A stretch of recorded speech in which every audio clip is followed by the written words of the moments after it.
오늘 함께 살펴볼 말씀은 사사기 16장 23절에서 31절 말씀입니다. 사사기 16장 23절에서 31절 말씀입니다.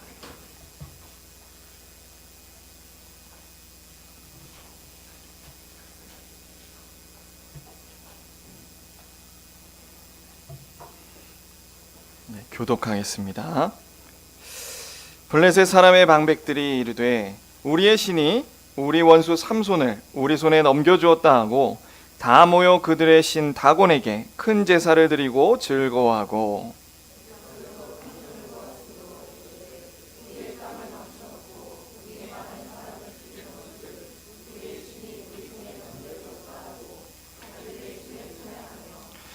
그들의 마음이 즐거울 때에 이르되 삼손을 붙들어다가 우리를 위하여 제주를 부리게 하자 하고 옥에서 삼손을 불러내매 삼손이 그들을 위하여 제주를 부리니라. 그들이 삼손을 두 기둥 사이에 세웠더니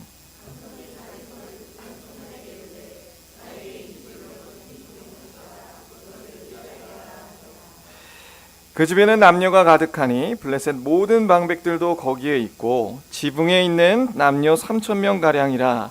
다 삼손이 제주 부리는 것을 보더라.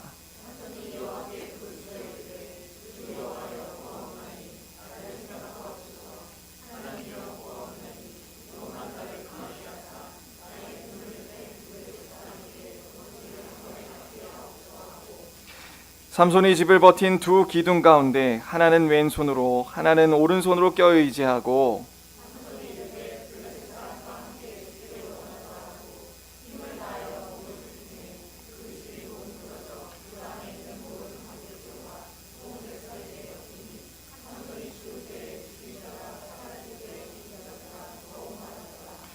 같이 읽겠습니다. 시작.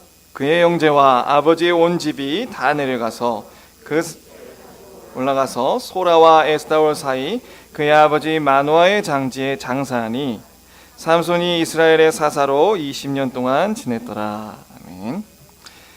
드디어 우리는 삼손의 마지막 장면을 살펴볼 차례입니다. 삼손, 참 복잡한 인물이었죠. 여러분, 삼손을 생각하면 어떤 이미지가 떠오르십니까? 삼손 생각하면 어떤 장면들이 떠오르세요?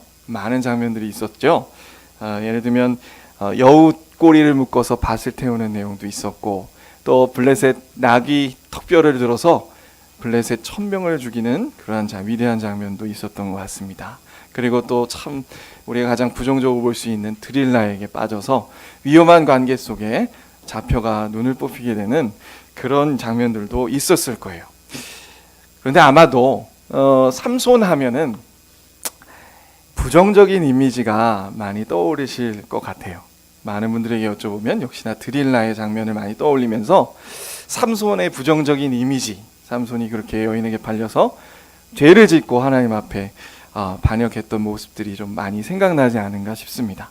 그러나 저는 삼손을 생각할 때 가장 어떤 모습이 생각나냐면요, 연구하다 보니까 오늘 보는 이 말씀, 삼손의 죽음이 가장 생각나고 우리가 중요하게 묵상해야 될 부분이 아닌가라는 생각을 하게 됐습니다. 오늘 그것을 한번 살펴보도록 할 거예요. 먼저 우리 히브리서 11장 가보시도록 하겠습니다. 히브리서에 보면 성경은 분명 삼손을 부정적으로 얘기하지 않고 믿음의 위인이라 라고 얘기하고 있습니다. 네, 히브리서 11장 32절부터 2절부터 34절까지 보면요, 이렇게 나와 있어요. 내가 무슨 말을 더하리요? 기드온, 바락, 삼손, 입다, 다윗 및 사무엘과 선지자들의 일을 말하려면 내게 시간이 부족하리로다. 그들은 믿음으로 나라들을 이기기도 하며, 삼손이 블레셋을 쳤죠. 믿음으로 친 거다라고 이렇게 평가를 하고 있어요. 그리고 의를 행하기도 하며 약속을 받기도 하며, 그가 나기 전부터 부모에 의해 약속을 받은 사람이었습니다. 그리고 사자들의 입을 막기도 하며, 포도원에서 사자를 찢어 죽였죠. 사자를 이기는 분도 삼손입니다. 그리고 34절이 되게 의미심장한데, 불의 세력을 멸하기도 하며 칼날을 피하기도 하며 연약한 가운데서 강하게 되기도 하며. 자, 여기 연약한 가운데서 강하게 되기도 하며가 바로 저는 가장 삼손에게 합당한 말이 아닌가. 위에 언급된 인물 중에요, 바로 삼손의 죽음의 순간을 얘기한다라고 저는 그렇게 보고 있어요. 삼손이 바로 그 죽음의 순간에 어떻게 강하게 됐죠? 하나님의 놀라운 구원의 역사, 심판과 구원의 역사가 드러났기 때문입니다. 그래서 히브리서를 보면요, 분명 삼손은 믿음의 위인이라 그의 전 인생을 평가하고 있어요. 하나님의 은혜죠. 그래서 오늘 우리가 주목할 것은 삼손의 죽음이 과연 어떤 의미인가에 대해서 살펴봅니다. 우리는 이 삼손의 죽음을 통해서 하나님은 그 죽음의 순간까지도 성도를 붙드셔서 굉장히 위대하게 만드신다, 하나님의 놀라운 구원을 이루어 가신다라는 것을 볼 수 있습니다. 삼손의 죽음은요, 그의 인생에서 정말 최고의 순간이에요. 이제 그 끝에 고백하게 될 것입니다. 그가 경험한 가장 죽음의 밑바닥에서 하나님의 놀라운 역사가 이루어졌기 때문입니다. 그의 죽음을 통해 다곤과 블레셋이 심판받았죠. 그리고 이스라엘의 구원이 본격적으로 시작되었습니다.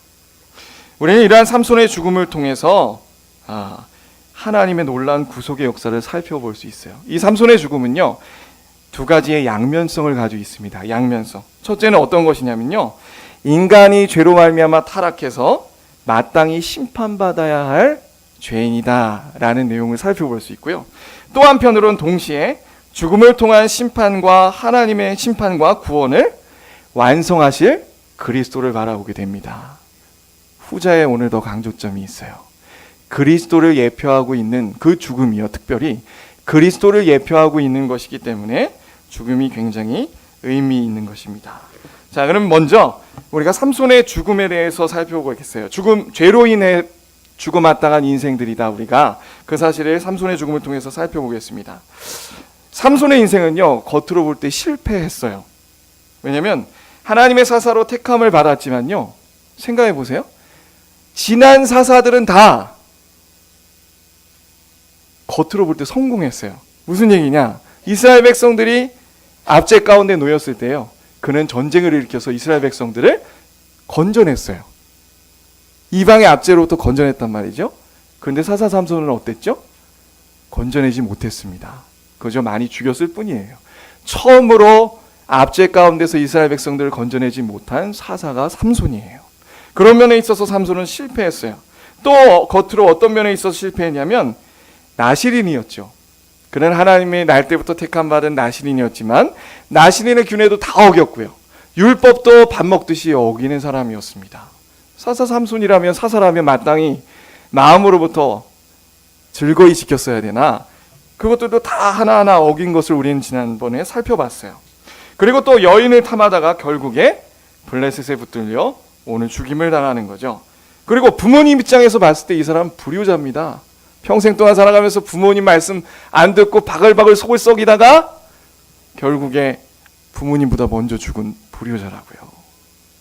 겉으로 평가할 때는요, 이 사람은 정말 훌륭한 인생이 아니고 실패한 인생이다 라고 말할 수 있는 거예요. 그리고 오늘 본문에는 삼손이 블레셋에게 붙잡혀서 조롱을 당하고 있어요. 재주를 넣으면서. 근데 그만 조롱받았나요? 아니고 그 블레셋 사람들은 마치 자신들이 삼손을 잡은 것을 누구의 승리로 여겼습니까? 하나님이 진 것이고 다곤 신이 이겼노라 하면서 막 축제를 벌이고 있었다고요. 그가 그렇게 잡힘으로써, 죄 때문에 잡힘으로써 하나님도 블레셋에 의해 조롱거리가 되는 그런 사람이 바로 삼손입니다. 우리는 이러한 삼손, 그렇게 해서 결국 죽을 수밖에 없었던 삼손의 인생을 깊게 생각해 볼 필요가 있어요. 왜 이렇게 삼손이 죄를 짓고 하나님을 떠나 그렇게 살았는가? 우리는요, 그 기원을, 이 삼손의 죄로 물든 모습을 아담과 하와로부터 살펴볼 수 있습니다. 우리 자주 보던 말씀이지만 다시 한번 새롭게 한번 보도록 하겠어요. 우리 창세기 한번 가보시겠습니까? 창세기 3장입니다. 아담과 하와의 모습 속에 삼손의 범죄하는 모습들을 우리는 잘 살펴볼 수 있어요. 오늘 그것을 연결지어서 한번 살펴보겠습니다. 3장 1절부터 범죄하는 내용을 살펴보는 거예요. 1절에 보니까 뱀이 등장해요. 근데 그 뱀을 간교하다 합니다. 우리가 생각할 때 뱀은 굉장히 징그럽지만 이때 뱀은 타락하기 전이니까 얼마나 아름다웠겠어요. 혹할만 했을 겁니다. 그 뱀이 와서 얘기하는 거예요. 하와에게 뭐라고 하냐면 하나님이 참으로 너희에게 동산 모든 나무의 열매를 먹지 말라 하시더냐. 하와를 유혹하고 있는 장면이에요. 근데 잘 보세요. 분명 뱀은 하나님의 말씀을 알고 있었죠. 선악을 알게 하는 나무의 실과만 먹지 말라 하신 말씀을 알아요. 그런데 하와에게 지금 질문하면서 하나님이 왜 선악을 알게 하는 나무만 먹지 말라고 했냐? 그렇게 질문하나요? 아니라고요. 지금 보니까 하와야, 하나님이 왜 동산 모든 나무의 열매를 먹지 말라고 했냐? 단도직입적으로 얘기하는 게 아니라 돌려서 지금 하와 보고 생각해 보라고 하면서 유혹하고 있는 장면이에요. 이건 어떤 거냐면 하와는 그렇게 생각해 본 적이 없을 거예요. 그런데 야, 하나님이 동산 나무의 열매를 다 먹으라고 했지 먹지 말라고 했지 않았냐? 이렇게 했을 때 생각을 한 겁니다. 그러고 보니까 가만, 내가 동산에 있는 나무의 열매들은 다 먹는데 왜 유독 저 중앙에 있는 선악을 알게 한 나무의 실과는 먹지 말라고 했지? 지금 뭐에 집중하는 거예요? 왜 저것만 먹지 말라고 했지? 부정적으로 그 선악을 알게 한 나무의 실과만 먹지 말라고 한 것에 집중하면서 의심하기 시작하는 거예요. 하나님을 의식하고, 이게 사단마귀의 전략입니다. 하나님을요 인색한 분으로 보이도록 만드는 거예요. 왜 저것만 먹지 말라고 했을까? 그 얘기를 듣자 하와가 생각하는 거예요. 2절에 보니까 여자가 뱀에게 말해 동산 나무의 열매는 우리가 먹을 수 있지만 동상 중앙에 있는 나무의 열매는 하나님의 말씀에 먹지도 말고, 또 뭐라고요? 만지지도 말라 너희가 죽을까 하였느니라 하셨느니라. 하나님이 언제 먹지 말라고 했지 만지지 말라까지 얘기하셨어요. 그 논리가 연결이 되죠? 하나님을 점점, 그러게 하나님 왜 도대체 인색하게 먹지도 말라고 만지지도 말라고 한 말은 없는데, 하신 적 없는데 하나님 점점 그런 눈으로 보게 되는 거예요. 하나님의 말씀은 명백하게 있는데 자기 스스로 점점 이렇게 하나님을 의심하고 말씀도 의심하고 균열이 생겨가고 있는 그런 장면이죠. 그래서 심지어는 과연 먹어서 죽을까? 이런 생각이 미치는 거예요. 하나님을 점점 인색하게 만들고, 이게 사단의 전략입니다. 사단의 전략은요 뭐냐면요, 야, 하나님을 떠나 나를 섬기라 이런 말 하지 않아요. 오히려 어떻게 하냐면 지금 이렇게 질문한 것처럼 스스로 하나님의 말씀을 의심케 해서 스스로 자신의 기준으로 판단하고 하나님의 말씀을 판단하고 평가하도록 지금 뱀은 하와를 이렇게 유혹하고 있는 장면이에요. 삼손도 생각해 봅시다. 삼손이 왜 나시리의 규례를 밥 먹듯이 어겼을까요? 왜 율법을 어겼을까요? 예를 들면 이런 거예요. 이 사람은 날 때부터 나시리의 규례를 지켰어야 됩니다. 의문이 드는 거죠. 왜 다른 사람들은 머리를 자르는데 왜 나만 자르지 말아야 돼? 왜 그걸 명하셨지? 왜 불신자랑 결혼하고자 했을까요? 왜 굳이? 이스라엘 백성들의 모든 여자들하고 결혼하고 왜 이방 여인들하고는 결혼하면 안 되지? 이런 생각들. 왜 시체를 만지면 안 돼? 이렇게 스스로 하나님 앞에서 자꾸만 하나님의 말씀이 우리의 기준이 되어야 하잖아요. 자꾸 하나님을 의심하고 하나님을 선하신 분이 아닌 인색한 분으로 생각하고 그 기준보다 자신의 잣대로 그 말씀을 평가하면서 점점 율법을 병하는 삼손의 모습을 우리는 살펴볼 수 있는 거예요. 그래서 결국에 하와를 이렇게 깨고 나서 결정적으로 이제 결정탄을 날리죠. 뭐라고 합니까? 4절에 뱀이 여자에게 이르되 아니야, 결코 죽지 아니하리라. 죽지 않아. 왜 하나님이 그걸 먹지 말라고 했냐면 먹으면 너희 눈이 밝아져 하나님과 같이 되어 선악을 알 줄 알기 때문이야. 다시 말하면 하나님이 이기심이 있어서, 이기적이어서 그래. 너희가 그걸 먹으면 하나님처럼 똑같은 능력을 갖게 돼서 그러면 안 되니까 하나님 먹지 말라고 한 거야. 하나님을 정말 나쁜 하나님으로 만드는 거죠, 점점. 그래서 이 유혹을 받은 하와와 아담은 하나님을 의심하고 하나님 불신하고 그것을 따먹고 먹어버리게 됩니다. 자신을 선악의 판단자, 선은 이미 알고 있었어요. 뭐를 아는 거죠? 악을 알게 된 거예요. 그리고 그 선악과를 먹음으로 말미암아 이제 악을 선택하고 죄를 범하는 존재가 되어버리고 만 겁니다. 그래서 이제 이 아담의 때로 이후로 인류는 어떻게 살아가냐면 하나님의 말씀이 있지만 그것을 제대로 믿지도 않고요. 또 구원의 은혜를 받은 신자에게도 죄성이 남아있기 때문에 자꾸만 하나님의 말씀을 의심하고 하나님이 왜 그럴까 의심하고 자신의 머리로 자신의 잣대로 그것들을 판단하고 어기는 우리의 모습들이 삼손에게도 있고 우리 자신에게도 있다는 사실이에요. 예. 자, 그리고 나서 이제 삼손이 그렇게 인생을 살아가는데 그렇게 사는 삼손이 결국에는 오늘 심판을 받은 거죠. 죽음을 통해서 이 땅에서 심판을 받은 겁니다. 근데 그 심판도 사실 이미 창조 때에 이미 있었어요. 아담과 하와가 선악을 알게 된 나무의 실과를 먹고 하나님이 어떤 심판을 내리시죠? 우리 3장 뒷부분에 넘어가 보면 16절부터 그 장면들이 나오는데 첫 번째로 여인이 해산의 고통을 겪게 됩니다. 아이를 낳아야 되죠. 그 다음에 또 어떤 일들을 겪었죠? 하나님이 땅을 저주하셨어요. 그래서 엉겅퀴가 나서 땀을 흘려야만 먹고 살 수 있게 하셨습니다. 자연재해도요. 누구를 향한 심판입니까? 범죄한 아담과 하와를 향한 심판이에요. 그래서 가뭄도 있고 자연재해 있는 것들도 다 이때부터 하나님이 심판으로 주어진 겁니다. 그리고 나서 또 어떤 것이 있냐면 19절 아래 보니까 흑이니 너는 흙으로 돌아갈지라.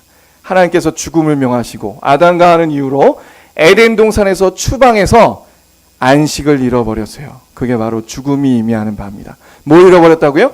하나님과 끊어져 안식을 잃어버리고 방황하는 그런 존재들이 됐습니다. 오늘날 인류가 삼손도 그렇고요. 삼손의 그 스토리를 한번 보세요. 다 인간 사이에 인간관계에 갈등들이 있고 시기함이 있고 질투함이 있고 왜 그런 일들이 일어납니까? 하나의 심판이에요. 사실 서로가 믿지 못하고 하나님과의 갈등이 있었던 그 끊어진 것이 인간관계 속에서 그렇게 나타나 우리가 서로 힘들고 지지고 볶고 사는 거죠. 우리 가운데 안식이 없습니다. 결국 이렇게 사는 사람들은 어떻게 되는 겁니까? 그 심판은 죽음뿐이다. 영육간에 마찬가지로 죽음뿐이다라는 걸 알고 있어요. 그런데 하나님께 감사해야 될 것은 그 심판의 첫 시작이 지금 말한 내용으로 시작하지 않았습니다. 심판에 다른 의미가 있었어요. 그게 바로 14절, 15절이죠. 우리 14절, 15절 같이 한번 읽어보겠습니다. 시작! 여호와 하나님이 뱀에게 이르시되 내가 이렇게 하였으니 내가 모든 가축과 들의 모든 짐승보다 더욱 저주를 받아 배로 다니고 살아있는 동안 흙을 먹을지니라. 내가 너로 여자와 원수가 되게 하고 내 후손도 여자의 후손과 원수가 되게 하리니 여자의 후손은 내 머리를 상하게 할 것이요 너는 그의 발꿈치를 상하게 할 것이니라 하시고. 자, 하나님이 심판을 내리시되 누구 먼저 심판하셨어요? 뱀 먼저 심판하셨다고요. 뱀이 다리가 있었나 봐요. 그런데 걷지 못하고 땅을 기어다니게끔 하셨습니다. 이것이 어떤 의미인지는 정확하게 모르겠어요. 그러나 뱀 먼저 심판하고 계셔요. 그리고 나서 바로 하나님께서 약속을 선포하시는데 여인의 후손에 대한 약속. 여인의 후손이 그 원수의 머리를 밟을 것이다. 그리고 그의 후손도 그 원수의 후손들을 밟을 것이다 라는 약속을 주셨어요. 자, 다시 한번 흐름을 정리해 보겠습니다. 흐름을 정리해 볼게요. 지금 삼손의 죽음을 통해 우리는 양면성을 살펴보고 있어요. 첫 번째는 우리 방금까지 얘기했던 인류에 왜 이런 어려움들이 있고 우리가 죽을 수밖에 없는가. 결국 죄로 말미암아 모든 인류는 그렇게 지지고 볶고 산다. 그래서 삼손의 죽음을 통해 우리의 심판을 되돌아봐야 된다는 얘기를 했습니다. 삼손이나 우리나 똑같은 거죠. 자, 그리고 두 번째, 또 다른 심판의 내용을 통해 우리는 뭘 바라보게 되냐면 하나님의 구원을 바라보게 돼요. 이제 그 부분을 살펴봅니다. 이제 하나님께서 내리신 첫 심판 속에 이미 은혜가 선포되었어요. 그래서 인류는 이후로 하나님의 심판과 구원을 대망하게 됩니다. 약속된 인류 가운데 은혜를 입은 사람들은요, 약속된 한 씨를 기다리며 살아갔죠. 자, 구약 성경은요, 끊임없이 죄 가운데 빠져 있는 이스라엘 백성들을 구원할 구원자를 때마다 등장시켜요.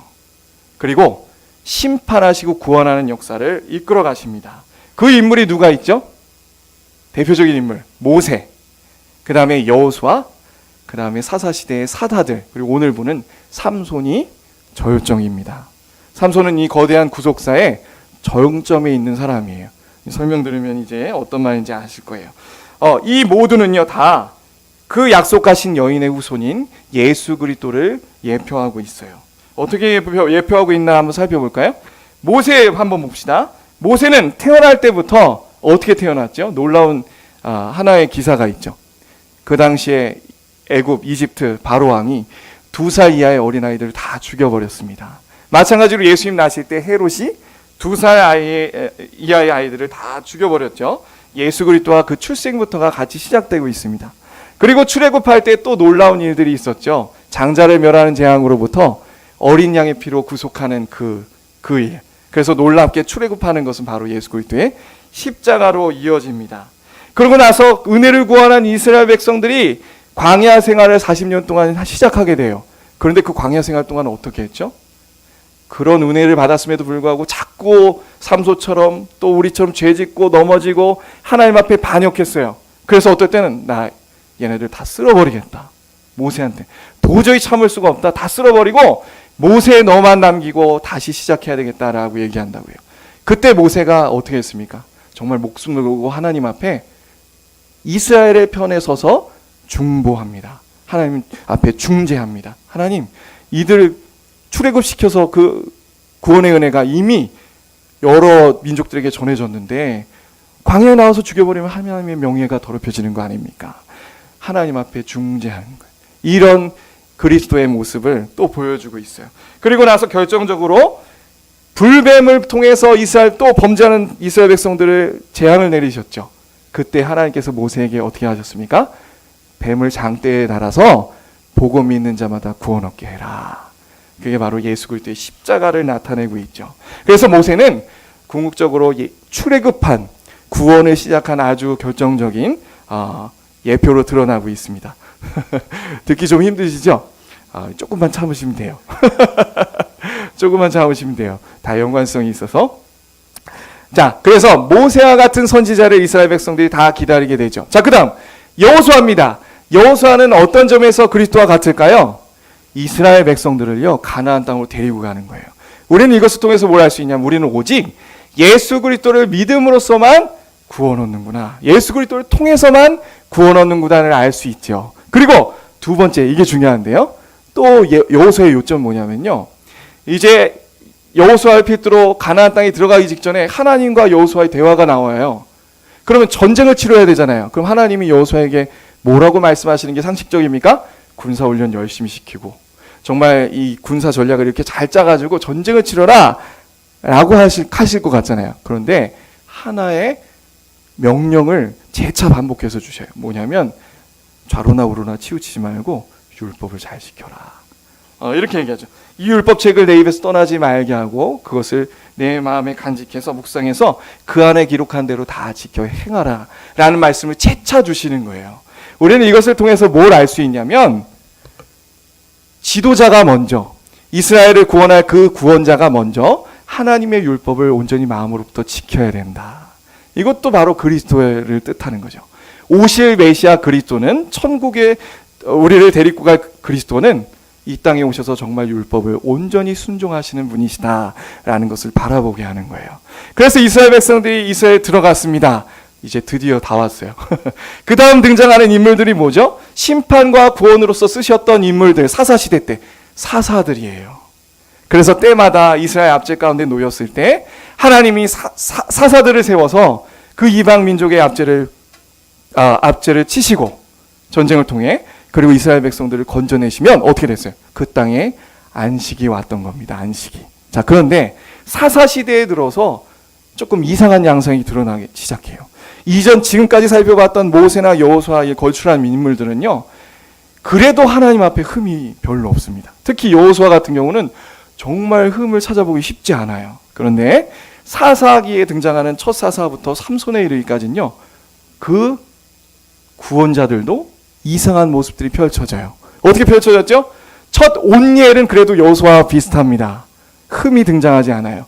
그런데 그 이후로의 사사는 다 흠이 등장하는데 먼저 첫 번째, 두 번째 사사인 에훗하고 누구죠? 드보라. 겉으로 흠이 있습니다. 에훗은 어떻게 흠이 있었죠? 그는 왼손잡이였어요. 오른손에 장애를 가지고 있어서 왼손을 쓸 수밖에 없는 사람이었어요. 그리고 드보라는 어떤 흠이 있었죠? 여인이었단 말이에요. 여인.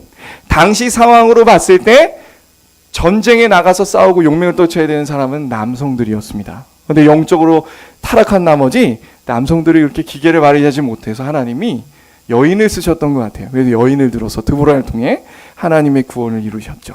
여기까지는 겉으로 조금 흠이 있는 듯해요. 그런데 그 이후의 사사는 내면적으로, 영적으로, 도덕적으로 흠이 있습니다. 누구죠? 기드온. 기드온은 어떻게 했어요? 겉으로는 왕이 되기 싫습니다 라고 거부했어요. 그러나 마음으론 너무나도 왕이 되고 싶었습니다. 그래서 그가 뭘 만들었나요? 에봇을 만들었죠. 에봇을 만들어서 제사장이 만들어서 했어야 하나 그걸 어기고 자신이 만들어서 사람들을 자신에게 오게 했습니다. 그래서 그 이후로 이스라엘 백성들이 음란을 행했죠.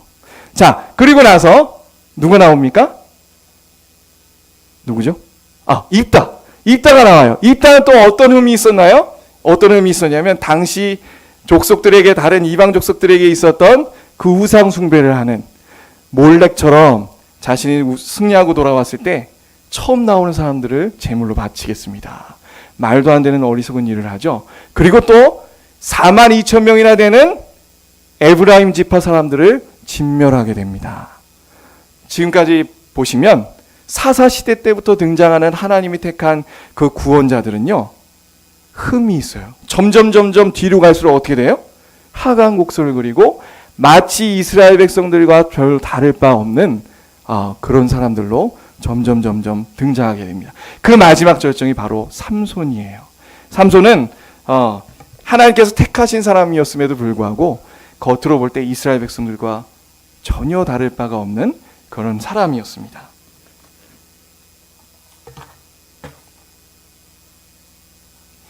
자, 우리 기지개 한번 피겠습니다.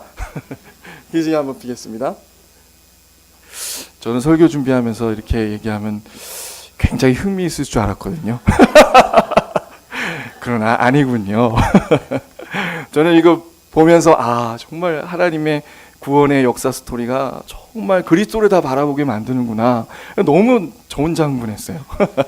저는 되게 기뻤거든요. 우리 디테일한 거 하나하나 전에도 좀 그래도 그런 부분들을 알고 있었지만 다시 한번 정리하면서 너무 좋았어요. 너무 좋았던 거예요. 자, 이렇게 잠시 이렇게 얘기했습니다. 잠을 깨시라고. 왜냐? 이제가 제일 중요한, 지금 이제 본격적으로 하고자 하는 얘기가 나오기 때문이에요. 삼손은 이스라엘과 백성들과 똑같은 죄에 끌려다니는 사사였어요. 그리고 유일하게 패배한 사사죠. 하나님의 영이 임하면 압제자들을 치긴 했지만 그들을 온전히 심판하지도 못했고 온전히 이스라엘 백성들을 건져내지도 못했습니다. 자, 그러면 우리가 한 가지 질문을 던질 수 있어요. 이렇게 영적으로 도덕적으로 흠이 있는 삼손을 어떻게 예수 그리스도의 예표라고 할 수 있는가? 어떻게 생각하시나요? 이 부분은, 왜냐하면 앞의 사사들은 완벽하게 심판하고 구원을 했다고요. 그래서 한 20년 40년 이렇게 안식을 누리게 했어요. 그런데 삼손에는 그런 표현이 등장하지 않습니다. 그럼에도 불구하고 어떻게 그리스도를 예표하는 사람이라 할 수 있는가? 역설적이게도요, 그는 다른 사사들보다 더 그리스도를 예표했다고 할 수 있습니다. 왜냐? 바로 그의 죽음 때문이에요. 오늘 설교의 포인트는 여기에 있습니다. 물론 탄생도 포함되지만 특별히 죽음 때문입니다. 자, 얘기해 볼까요? 그는 역시 죽어 마땅한 죄인이었죠. 또 그는 뭘 표상하고 있냐면 그리스도를 표상하기 이전에 이스라엘 백성들의 영적인 타락상을 설명해 주고 있어요. 정말 삼손의 죄도 심각했고 이스라엘 백성들도 심각했어요. 하나님께 압제당하면서도 부르짖지도 않을 정도였죠. 그리고 오히려 블레셋의 지배를 정당하게 여기면서 삼손을 넘겨주는 이스라엘 백성들의 모습이었습니다. 이런 상황이었기에 삼손에게 불임 모티브가 등장했어요. 얘기 들으셨죠? 이 불임 모티브도 창세기 3장 15절과 연결이 되어 있습니다. 어떨 때 불임 모티브가 나타난다고 목사님이 아까 설명하셨죠? 가장 영적으로 타락하고 심각하게 되었을 때, 이스라엘 백성들과 사사 삼손조차도 그 중심에 하나님이 없었습니다. 율법을 지키는 거, 그리고 사사 삼손이 이스라엘 백성들을 구원하는 것조차 별 관심이 없었어요. 생각은 했겠죠. 별 관심이 없이 죄 짓고 여인의 뒷공무면 쫓아다녔단 말이에요. 이러한 영적 상황 속에서 하나님의 사사가 찾아오셔서 마노아 부부에게 아들을 낳을 것을 약속하십니다. 이스라엘에게도 약속하신 거예요. 마치 아담과 하와가 심판이 선언된 가운데 여인의 후손에 뱀의 머리를 밟을 것이라는 약속을 주신 것과 마찬가지예요. 바로 구원의 은혜의 시작을 의미하는 거죠. 삼손이라는 인물은요, 이 시작을 재현하는 것이었습니다. 마노아 가정에 임한 은혜의 약속을 통해 영적인 암흑 속에 여인의 후손에 대한 약속을 우리는 떠올려야 돼요. 삼손은 불임 가운데 얻은 기적적인 아들이자 블레셋을 심판하여 구원을 시작할 사람이었습니다. 생각해 보세요. 당시 삼손이 나서 그런 약속들을 받았다는 걸 들었을 때 어떤 기대를 했을까요? 제자들하고 똑같아요. 이전 사사를 생각하니 어떻게 구원했어요? 전쟁을 치러서 구원했잖아요. 그런 기대를 가지고 있었을 거예요. 아, 삼손이 우리를 설득해서 정말 신실한 사람들은 그런 기대를 가지고 있을 거예요. 우리를 해방시켜 주리라. 천만의 말씀이었죠. 벗어났습니다. 하나님의 방법은 예상을 완전 뒤엎는 어떤 방법이었죠? 죽음의 방법이었어요. 그 죽음의 자리에 이르는 과정 또한 너무 놀랍죠. 사사 삼손은 죄만 지으며 살아갔지만 또 나신의 규례도 어겼고 율법을 밥 먹듯이 어겼지만, 그래서 그 인생은 실패한 것처럼 보였지만, 그러나 하나님은 그 삼손의 실패에도 불구하고 그를 점점 놀라운 그 죽음의 자리로 인도하셨습니다. 그 죽음의 양면성이 있는 거예요. 죄져서 심판받는 것이긴 하지만 동시에 뭐가 있다? 그리스도의 구원을 바라보게 한다. 예. 우리가 더욱 은혜되는 건 뭐냐면요, 단지 이스라엘만을 위한 계획이 아니라 삼손을 향한 회복의 계획, 회복의 죽음의 순간이기도 합니다. 우리 28절 한번 볼까요? 사사기 아까 16장 28절입니다. 16장 28절이에요. 자, 다시 한번 크게 읽어보겠습니다. 시작. 삼손이 여호와께 부르짖어 이르되 주 여호와여 구하옵나니 나를 생각하옵소서. 하나님이여 구하옵나니 이번만 나를 강하게 하사 나의 두 눈을 뺀 블레셋 사람에게 원수를 단번에 갚게 하여 주시옵소서. 아멘. 그가 변했어요. 그의 기도 내용을 보니 이전에는 자신에게 주어진 힘이 자기 거라고 생각했습니다. 그래서 교만하고 우쭐댔죠. 그래서 가사도 다니고 마음껏 활보를 친 겁니다. 언제든지 이길 것 같아서. 그런데 지금 뭐라고 하고 있냐면 그가 죽음 앞에서 하나님 앞에 기도하는데 그 힘이 하나님의 것임을 인정하며 하나님의 은혜를 구하며 기도해요. 여기 보니까 주 여호와여 구하옵나니 나를 생각하옵소서. 하나님이여 구하옵나니 이번만 나를 강하게 하사. 하나님, 그 힘은 하나님께서 주시는 것임을 내가 인정합니다. 하나님이 다시 힘을 주시지 않으면 나는 그저 아무렇지도 않게 죽을 뿐입니다. 도와주세요. 기도하고 있어요. 분명 삼손은 하나님께서 이 순간 바꿔주셨습니다. 삼손이 언제 정확하게 바뀌었는지는 잘 모르겠어요. 어쩌면 에나골의 사건 때도 좀 믿음의 모습을 좀 볼 수 있겠는데, 결정적으로 지금 이 기도 속에 삼손이 변화했음을 우리는 감지할 수 있어요. 그런데 우리가 짚고 넘어갈 게 있습니다. 삼손의 변화에 좀 이상한 게 있어요. 이걸 회개로 볼 것이냐 아닐 것이냐 신학자들 간에 굉장히 논쟁이 많은데요. 왜 그러냐면 동기가 이게 좀 깨림직하기 때문이에요. 이 뒤에 내용을 보니까 왜 힘을 달라고 했습니까? 눈을 뺀 블레셋 사람에게 원수를 단번에 갚게 해주세요. 끝까지 지금 삼손은 기도하는데 하나님 나 원수 갚으려니까 힘을 주세요라고 하고 있단 말이에요. 그래서 이게 회개인가 아닌가 신학자들 간에는 이견이 분분합니다. 근데 분명한 건 저는 회개라고 생각하고요. 그는 변화했습니다. 그런데 여기서의 강조점은 저는 거기 있다고 보지 않아요. 강조점은 뭐냐면 원수에 있습니다. 뭐에 있다고요? 원수. 우리는 이 삼손의 고백을 통해서도 뭘 바라보게 되냐면 창세기 3장 15절의 그 약속을 바라보게 되는 거예요. 원수는 누구죠? 내 여인의 후손이 원수의 머리를 밟을 것이다. 원수. 궁극적으로 지금 이 삼손의 죽음을 통해 심판받는 장면을 통해요. 하나님은 겉으로는 다곤신과 블레셋을 심판하는 것처럼 보이지만 궁극적인 마지막 그 십자가 상에서의 사단마귀의 심판을 우리는 바라보게 됩니다. 우리의 궁극적인 원수, 하나님의 궁극적인 원수는 바로 사단마귀죠. 옛뱀, 사단마귀. 이스라엘 백성들과 삼손을 이 지경까지 만든 그 원수. 하나님께서는 이 삼손의 죽음을 통해 지금 그 그리스도를 대망하고 바라보게 하셔요. 이 삼손의 죽음은요, 비록 삼손은 하나님의 율법대로 살지 못하고 연약하고, 사사들이 다 그랬죠. 사실 하나님의 구원자로 세워진 지금까지의 사람들 다 그랬습니다. 연약해요. 그러나 그를 통해서도 누굴 바라보게 하십니까? 바로 구원의 완성자, 구원의 시작하신 분, 완성하실 분, 우리를 구원하셔 영원한 천국으로 데려가실 그 그리스도를 바라보게 하는 거예요. 특히 어떤 방법? 죽음의 방법, 그리스도의 십자가의 죽음의 방법을 바라보게 하시는 거예요. 삼손의 죽음을 통해. 그래서 저는 이 삼손의 죽음이 겉으로 볼 때에는 정말 완전 망친 인생 아닙니까? 그러나 저는 그의 인생의 바로 최고의 순간이 이 죽음의 순간이다. 영어는 읽지 않겠습니다. 제목을 영어로 달았는데 최고의 인생의 순간이 바로 이 죽음을 맞이하는 순간이라고 자신 있게 얘기할 수 있을 것 같아요. 마찬가지입니다. 사랑하는 여러분, 삼손의 명예가 바로 우리에게 있어요. 우리의 인생이 엇나가는 것 같고, 혹은 대학에도 실패하고, 또 내가 했던 계획들, 또 나를 보면 얼마나 죄로 많이 넘어집니까? 구원받은 사람도 그렇잖아요. 다 계획대로 되는 게 아니더라고요. 저도 짧게 산 인생 삶이지만 아이고 막 계획하는 것보다 안 되는 일들이 더 많더라고요. 그럴 때 낙담할 때도 있고, 또 죄 짓는 저의 모습을 볼 때 낙담하지만 거기까지예요. 더 이상 막 낙담해서 난 죽어야 되겠어 이러지 마세요. 왜냐? 삼손을 보니 우리에겐 소망이 있습니다. 왜냐? 예수 그리스도께서 십자가에 죽으시고 부활하심으로 말미암아 우리를 영적으로 묶어주시고, 그 그리스도의 손아귀에 우리는 이미 안식을 누리고 있습니다. 아멘.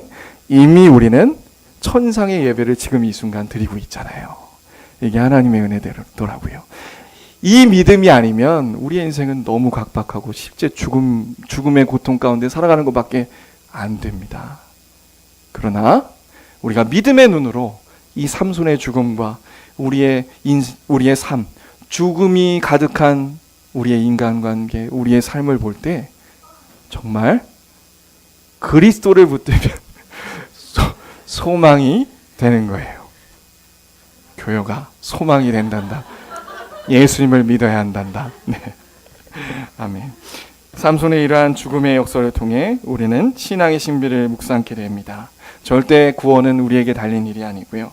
하나님께 달려 있으며, 우리가 가장 약해서 아무리 봐도 소망이 없을 때에도 우리에겐 강력한 하나님의 역사가 이루어지고 있음을 믿으시기 바랍니다. 믿음의 싸움이에요. 믿음의 주에 온전케 하신 예수 그리스도를 바라보시고 십자가를 붙드시는 우리 모두가 되길 주님의 이름으로 소망합니다. 기도하시겠습니다. 사랑하신 아버지 하나님, 감사합니다. 오늘 삼손의 이야기를 정리하면서 그의 죽음의 의미가 얼마나 가치 있는 순간인지 살폈습니다. 아버지, 그의 죽음은 우리가 정말 죄인으로서 하나님 앞에 심판받아 마땅한 죄인이며 그 열매를 우리 삶 속에 살펴본다는 것을 보았고, 그러나 그 반면에 이러한 인생임에도 불구하고 소망이 있음은 바로 그의 죽음이 그리스도의 십자가를 바라보게 하는 귀한 죽음이었기 때문입니다. 아버지, 우리가 살아갈 때 우리의 어떠한 삶에도 불구하고 그리스도를 바라보고 그리스도의 십자가를 붙들게 하여 주시옵소서. 하나님, 비록 우리의 삶이 실패한 삶인 것 같으나 또 넘어질 때가 많지만 그때마다 우리가 그 믿음으로 그리스도를 바라보고 승리하는 우리 모두가 될 수 있도록 은혜를 베풀어 주시옵소서. 감사하며 예수 그리스도 이름으로 기도 올리옵나이다.